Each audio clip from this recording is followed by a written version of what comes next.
Okay, everyone.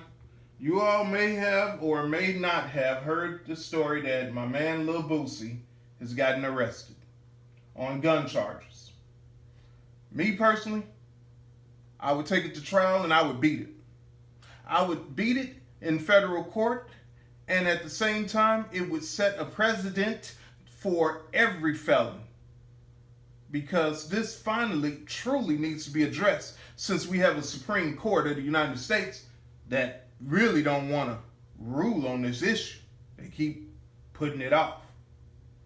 Well, anyhow, as the San Diego newspaper said, the Louisiana rapper known as Lil Boosie was arrested during a traffic stop in San Diego over the weekend for allegedly having two guns inside a vehicle he was in.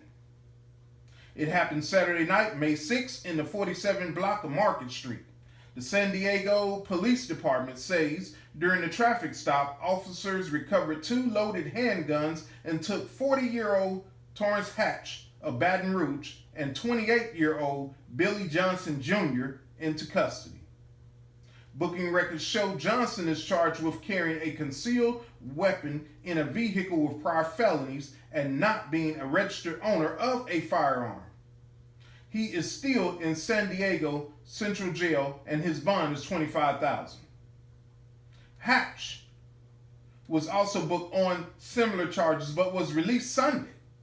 The rapper is known for hit songs like Independent, Wipe Me Down, Set It Off, Out Here Grinding. Now, I'm just going to give it to you all straight up. If it was me, I wouldn't be taking no plea deals or anything else. I'm not going to serve their time. I would sit up there and take this case to trial. We'd go to trial. What can they give you extra on that gun charge? It just depends on your sentencing guidelines, but we'll go to trial. And most likely we will beat it. If you don't beat it right then in open court, I'm sure you challenge this here, you'll beat it on appeal. And how would it be beaten? Simple. Because the Second Amendment say in its plain and unambiguous terms, the right of the people to keep and bear arms shall not be infringed. Once again, for those that's a little slow to comprehend, the right of the people to keep and bear arms shall not be infringed. In its plain language, the Second Amendment excludes no one born in the United States of America from bearing and keeping arms. It does not state, but in a manner to be prescribed by law, which, they like to say that. As it does in the Third Amendment, or that Congress shall have power to enforce this article by appropriate legislation. No, the Second Amendment does not say that. It says the right of the people to keep and bear arms should not be infringed. Okay?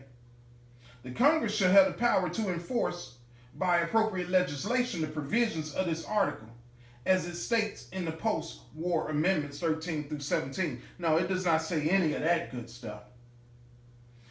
As a matter of fact, where the Constitution goes on to talk about a well-regulated militia being necessary to the security of a free state, the right of the people to keep and bear arms, it does not say, though, except for Negroes, women, homosexuals, or those having been previously convicted of a crime punishable by imprisonment for a term exceeding 1 year. No, it does not say that either. And nor does it even talk about how, a well-regulated militia being necessary to the security of a free state, the right of the people to keep and bear arms should not be infringed, except for those convicted of a felony against a state or the United States before a court of competent jurisdiction. No, it does not say that part. It says a well-regulated militia being necessary for the security of a free state, the right of the people to keep and bear arms, okay? And it backs up from where it talks about the right of the people to keep and bear arms shall not be infringed. But I'm just gonna say, in Councilman versus Hitchcock, the U.S. Supreme Court case, they even said legislation cannot detract from the privilege afforded by the Constitution. That means that Congress really has no right whatsoever to change anything about that Second Amendment right, people. And just so you all would know what I mean by this, in that same court case, Councilman versus Hitchcock, they even went on to say how a mere act of Congress cannot amend the Constitution. Okay, it's set in stone there. And just so you know it's set in stone, think back. I'm going to take you with a little history. After the Emancipation Proclamation, Negroes that was convicted felons, they gave them loaded firearms and live ammunition to fight in the Union Army. Okay? As well as felons, they gave them loaded guns and everything in World War II and put them in the U.S. Armed Forces. So, if it's really illegal for a felon to keep and bear arms, they wouldn't be doing that. Or how about this?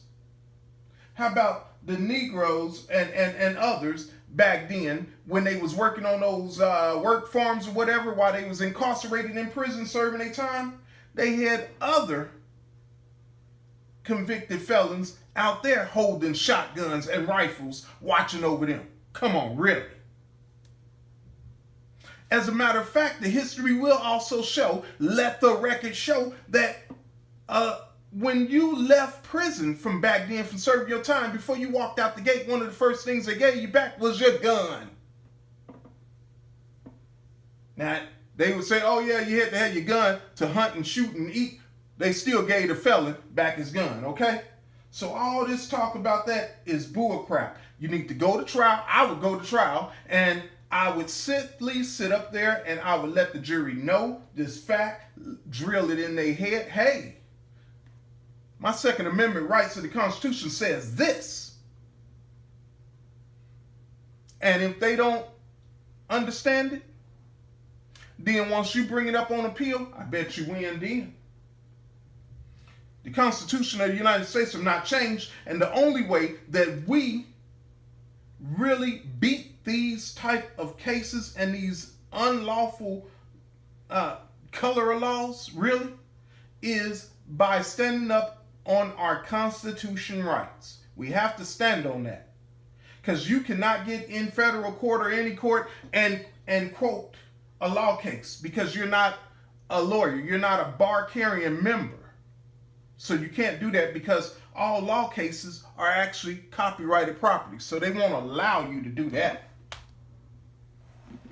So the only thing that you have as your remedy, and that's the best remedy and the strongest remedy that you could ever have, is to learn your constitutional rights. Me personally, as a certified human rights specialist, of course I know. And I know how to beat them, and I beat all types. And anyone that needs my help, feel free to contact me through my official website, When TN Sterling Speak. It's whentnsterlingspeak.com. You can just hit me up there, leave me a message. I got a lot of free stuff, information on there. You can leave me a message. We can talk personally, even over the phone. I'll be happy to help anyone out.